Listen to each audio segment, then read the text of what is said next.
టాలీవుడ్లోని daring and dashing director Puri Jagannadh drugs కేసులో ఇరుక్కున్న సందర్భంగా ఆయన్ని ఈరోజు పోలీసులు విచారించారు. అయితే తాజాగా ఈ కేసు విషయంపై పూరి జగన్నాథ్ భార్య లావణ్య స్పందించింది. నా భర్త డ్రగ్స్ కేసులో ఇరుక్కోవడానికి అసలు కారణం చార్మీనే అని పూరి భార్య లావణ్య తెగ మండిపడుతోంది. పూరి జగన్నాథ్ ఆర్థికంగా ఇబ్బంది పడటానికి, సినిమాలు పరాజయాలు ఎదుర్కోవడానికి కూడా చార్మీనే కారణమని ఆమెను కలిసిన మీడియా ప్రతినిధులు, ఇండస్ట్రీ ప్రముఖులతో అన్నట్లు తెలుస్తోంది.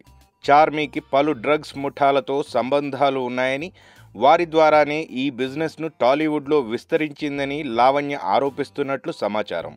అంతేకాదు, డ్రగ్స్ బిజినెస్ను విస్తరించడానికి పూరిని చార్మీ వాడుకుంటోందని, చార్మీ మాయలో పడి భర్త ఈ విషయాన్ని గ్రహించడం లేదని లావణ్య ఆందోళన చెందుతోంది. చార్మీతో స్నేహం వద్దని చెబితే పూరి కొద్ది రోజుల పాటు ఇంటికే రావడం మానేశాడని, ఆ కారణంగా పూరి ఏం చేసినా ఏమీ అనలేకపోయానని పూరి భార్య చెబుతోంది. పూరి చార్మీకి దగ్గరైన తరువాత ఆయన కెరీర్లో ఇబ్బందులు ఎదురయ్యి చివరకు డ్రగ్స్ కేసులో ప్రధాన ముద్దాయిగా మిగిలిపోవాల్సి వచ్చిందని లావణ్య ఆవేదనను వ్యక్తం చేసిందట.